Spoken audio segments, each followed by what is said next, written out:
Hai, welcome back to my YouTube channel. Dan kira-kira kita mau ngomongin apa ya di konten kali ini? Oke, di konten oversharing kali ini mungkin agak sedikit berbeda karena gak terlalu membahas banyak hal, lebih ke sharing perjalanan aku di dunia kepenulisan ya. Setelah sebelum konten-konten sebelumnya itu tentang writing for healing or writing for money, rasanya sekarang lebih kompleks ya. Ini tuh tentang pengalaman aku nulis, ya seperti yang bisa dilihat bahwa aku seorang karyawan. Kerja di mana sih kak? Kalau ditanya seperti itu ya adalah gitu. Dan kalau misalkan bicara tentang hobi, passion juga udah pernah aku bahas. Jadi untuk konten oversharing kali ini tuh aku pengen cerita, aku pengen sharing tentang bagaimana sih caranya karyawan bisa jadi penulis. Itu pun sudah pernah aku bikin di Reels gitu ya. Untuk kali ini perjalanan pertama atau awal mula gitu seorang self-algojo menjadi seorang penulis adalah this is my journey. Yep.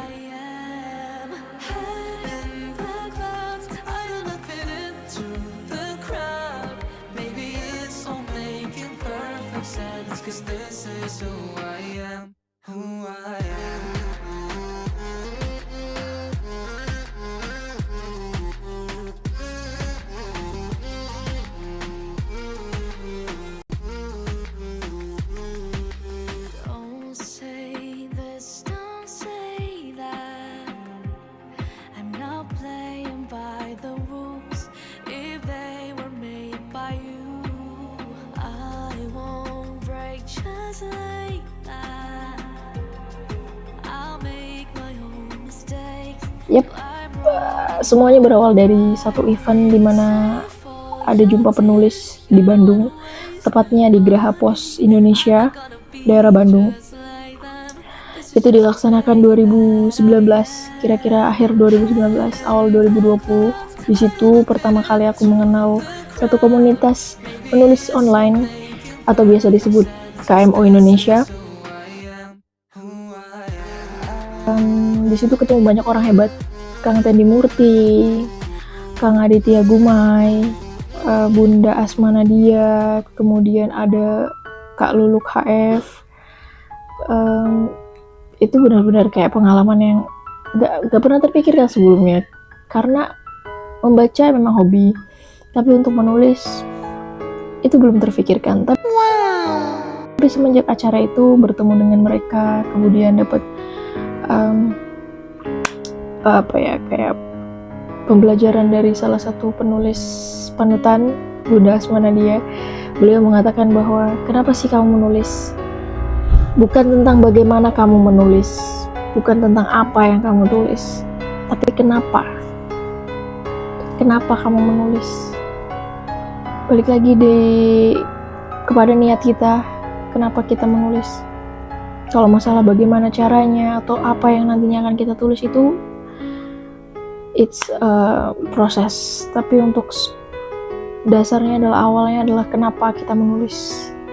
Dari situ aku mulai termotivasi untuk aku ikut kelasnya, kemudian KMO Indonesia gratis dan aku ikut kelasnya, terpacu sampai akhirnya bisa menerbitkan satu buku. Singkat cerita, 30 hari menulis sarapan kata, 30 hari benar-benar membuat aku terbiasa gitu. Itu di 2020. Kemudian terbitlah satu buku berjudul Abnormal Yes I Am. Yep. Abnormal Yes I Am ini adalah satu buku autobiografi, atau memang ada unsur cerita kisah pribadi, cuman kita fiksikan atau kita rangkai gitu kan. Lebih ke faksi sih, masuknya ke kategori faksi karena itu adalah non-fiksi yang kita fiksikan gitu. Kemudian tantangannya apa? Tantangannya adalah menulis selama 30 hari dan bisa menerbitkannya itu nggak mudah. Kemudian saat itu juga bulan puasa. Itu motivasinya adalah karena aku ingin menulis satu buku, minimal satu buku yang bisa aku tinggalkan sebelum aku meninggal. Itu benar-benar rasanya tuh awal hijrah aku tulis bagaimana keadaanku di kehidupan jahiliyah gitu kan, tentang bagaimana caranya bangkit dari keterpurukan sampai akhirnya aku menemukan cahaya iman. Itu ada di buku Abnormal Yes I Am. Abnormal Yes I Am itu bisa di banyak, kalian bisa berpikir apapun tentang kata abnormal, whatever you think about me, tapi don't judge everyone to undercover gitu. Jadi jangan judge orang dari covernya. Jadi dari buku itu tantangannya adalah setelah menulis kita harus menerbitkan. Bukan harus sih, saat itu kita nggak diharuskan menerbitkan, kita hanya dibimbing untuk dari awal menemukan ide sampai kita bisa menulis selama 30 hari kemudian bisa menerbitkan karyanya. Lebih tertantang lagi adalah minimal cetak saat itu adalah 40 eksemplar. Bagaimana bisa satu penulis pemula yang bisa menerbitkan kemudian harus menjual 40 eksemplar? Itu semangatku menggebu saat itu. Aku broadcast semua teman-teman dari teman SD, teman SMP, semuanya, sampai di lingkungan pekerjaan pun aku tawarkan bagaimana aku merasa bahwa ceritaku ini tuh harus sampai ke orang-orang yang tepat, harus sampai ke orang-orang yang mungkin mengenalku gitu, dan semoga bisa bermanfaat tulisan itu. Lalu kemudian sampailah buku itu ke 60 orang pertama. Itu di luar nalar, itu di luar kemampuanku, karena nggak tahu kenapa nerbitin 60. Aku nggak tahu itu yang laku berapa, yang terjual dengan mereka membeli itu berapa, aku nggak tahu. Intinya 60 eksemplar itu ada di tangan orang, semuanya ada di tangan pembaca. Bagaimanapun penilaian mereka tentang apa yang aku tulis, itu kembali ke pembaca. Kemudian aku cetak kedua itu sekitar 20 eksemplar, dan itu aku kasih cuma-cuma ke orang-orang yang ingin aku beri kenang-kenangan gitu. Jadi misalkan kayak di perusahaan ada yang habis kontrak, daripada cuma memberikan hadiah kayak cuma aku pengen memberikan hadiah hasil karyaku gitu.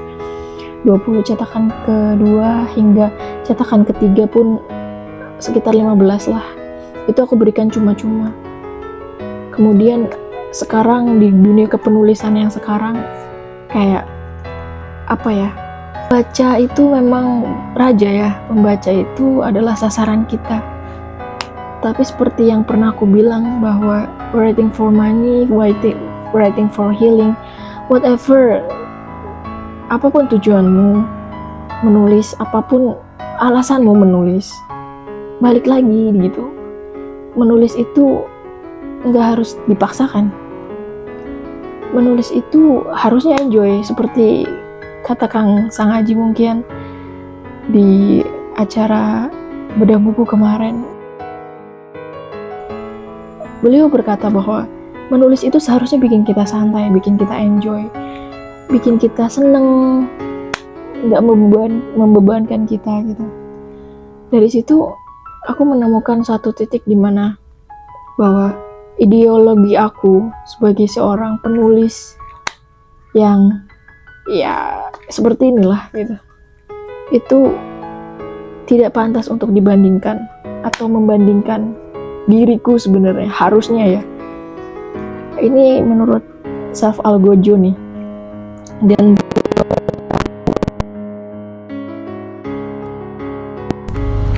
buat buat kamu yang denger ini, kamu harusnya yakin bahwa Abnormal Yes I Am ada 100 eksemplar di tangan orang yang sekarang memiliki bukumu. Itu harusnya pencapaian yang luar biasa. Jadi buat Anjang, it's wake up. Mungkin sekarang kamu lagi ngerasain feeling empty, or you feel nothing, but you in your heart. Come on, wake up. Aku bicara sebagai Selva Algojo. Selva Algojo seorang penulis yang sering menghukum dirinya sendiri. Sekarang aku ingin menyampaikan kepada kamu penulis Abnormal Yes I Am. Lihat respon mereka.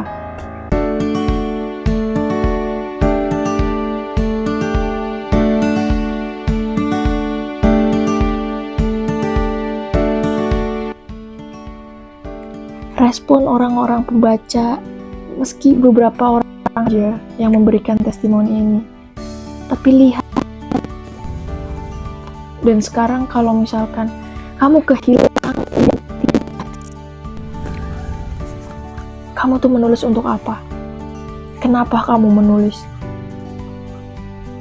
So, sekarang mungkin kalian yang nonton vlog ini kayak, ngapain sih gitu ngomong ini gitu, tapi this is my vlog, Selva Algojo's vlog.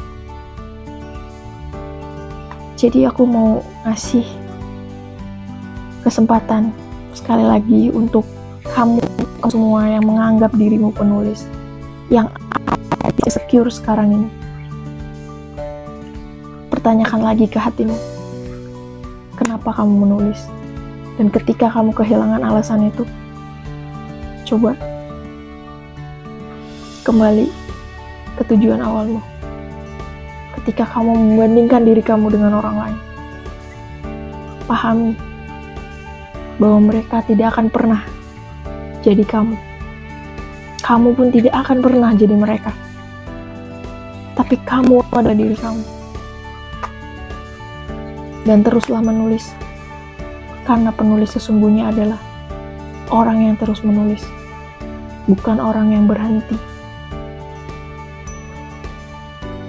Meskipun kamu lelah, istirahat, jangan nyerah ya. Oke, thanks for watching in my YouTube channel. Mungkin agak mellow sekarang ini karena ini video pertama lagi setelah beberapa bulan gak update. Dan makasih banget buat semuanya yang udah support. Sampai ketemu di konten berikutnya, oversharing berikutnya. Bye.